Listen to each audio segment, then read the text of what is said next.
kabar anak-anak ibu? Semoga kalian semua dalam keadaan sehat dan masih tetap semangat ya.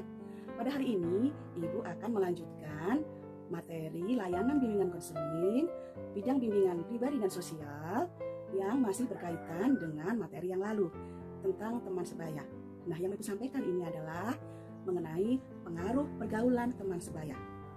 Dengan yang ibu sampaikan ini nanti, ibu harapkan yang pertama, kalian mampu mengetahui dan memahami apa pengaruh dari pergaulan teman sebaya dan mampu untuk menolak apabila ada tekanan negatif dari teman sebayamu. Nah, silahkan simak dan pahami benar-benar yang mau ibu sampaikan nanti. Interaksi yang kuat dengan kelompok teman sebaya memberikan pengaruh yang besar terhadap pembicaraan, minat, penampilan remaja, melebihi pengaruh keluarga, sekolah, dan agama. Apabila nilai-nilai yang dianut kelompok itu negatif, maka akan mendorong tumbuh ke arah negatif. Begitu juga sebaliknya. Untuk itu, carilah teman yang bisa mengembangkan, membantu, mengaktualisasikan potensi, dan memperkuat karaktermu. Pengaruh pergaulan teman sebaya yang positif adalah pergaulan yang sehat. Tiap anggotanya melakukan hal-hal yang baik. Walaupun pada awalnya dalam keadaan terpaksa, pada akhirnya bersyukur mempunyai teman yang mendukung. Misalnya, yang malas belajar jadi rajin, bila ada perselisihan dengan teman diajak berdamai, teman yang tadinya membolos menjadi rajin karena malu membolos. Pengaruh pergaulan teman sebaya yang negatif adalah pergaulan yang tidak sehat, karena ada teman yang mempunyai sifat buruk. Bila tidak mau akan dikucilkan atau diancam. Misalnya, memaksa minta contekan karena malas belajar, mengajak merokok atau memakai narkoba supaya terlihat jagoan, mencuri barang teman, menggosipkan teman, sehingga terjadi keributan bahkan perkelahian. Nah, berikutnya akan ibu sampaikan bagaimana cara menolak tekanan negatif dari teman sebaya. Yang pertama, menghindar dari teman yang mengajak kita ke sesuatu yang buruk. Ketika teman mengajak kita untuk melakukan sesuatu yang buruk, maka menghindarlah darinya dan jangan biarkan ia mempengaruhi kita. Selain itu, kita perlu menghindari tempat atau lingkungan yang mengancam keselamatan diri atau dapat membuat kita ikut berperilaku negatif, seperti perkumpulan preman dan pemalak. Yang kedua, jauhi teman yang melakukan tekanan dan perilaku negatif. Jangan mendekati orang-orang yang sering melakukan perilaku yang negatif seperti menodong, menggertak, memaksa dengan kasar, mengancam. Yang ketiga, bersikap seakan-akan teman yang menekanmu tidak serius dan tetaplah tenang. Misalnya, ketika ada teman kita yang mengancam akan menyakiti kita karena tidak diberikan contekan, maka jangan khawatir dahulu, anggap saja dia tidak bersungguh-sungguh akan melakukannya pada kita sehingga kita tidak menyerah. Bisa tetap berpikir rasional dan tidak serta-merta mengikuti apa yang ia inginkan. Selanjutnya yang keempat, tolak dengan kalem tapi tegas. Katakan dengan sopan kalau kita memang tidak mau dan tidak akan pernah mau untuk mencoba melakukan sesuatu yang negatif.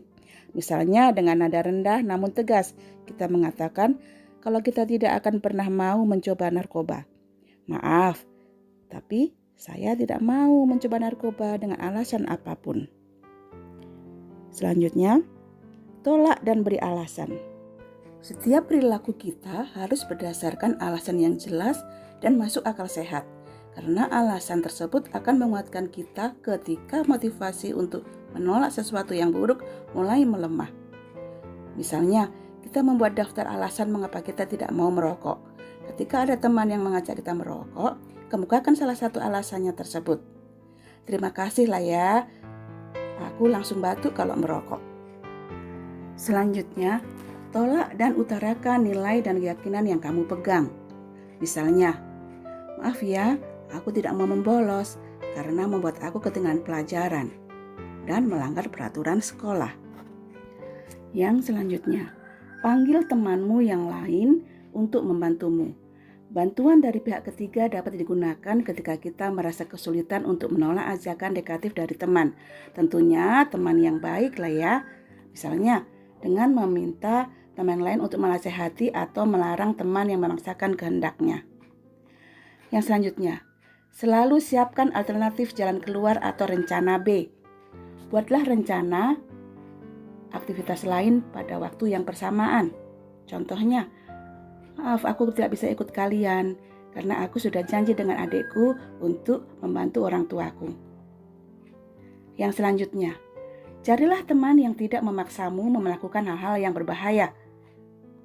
Ketika kita terjebak dalam perilaku negatif, kita sendirilah yang menanggung akibatnya karena teman tidak akan bertanggung jawab sepenuhnya atas apa yang terjadi pada diri kita. Selanjutnya, mintalah seorang penengah untuk membantumu. Teman, orang tua, guru, tokoh agama, dan pihak lain yang dianggap dapat membantu menyelesaikan masalah dapat dilibatkan ketika kita tidak mampu mengatasinya sendiri. Laporkan pada orang dewasa.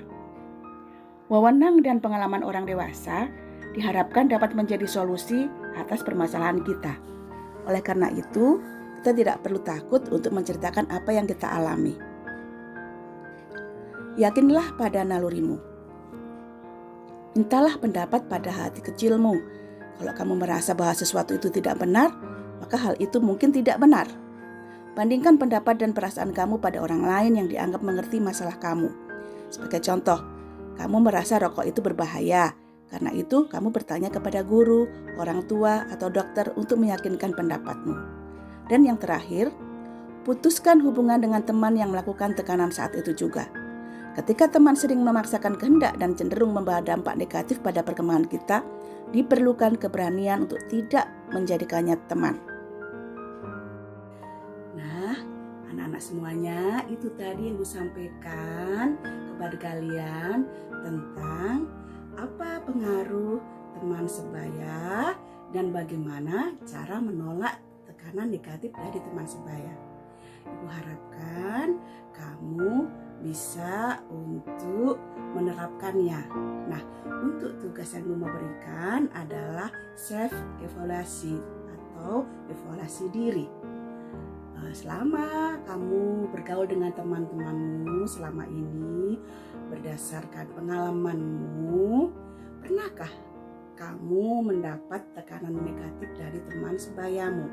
Jika pernah, apa yang sudah kamu lakukan dan bagaimana cara kamu untuk menolaknya pada saat itu? Nah, silahkan tulis pengalamanmu, jawabanmu ke buku catatan BK, kemudian kalian foto, kalian kirimkan ke WA Ibu. Sekian saja yang Ibu sampaikan. Kita bertemu lagi untuk materi layanan BK untuk selanjutnya. Terima kasih.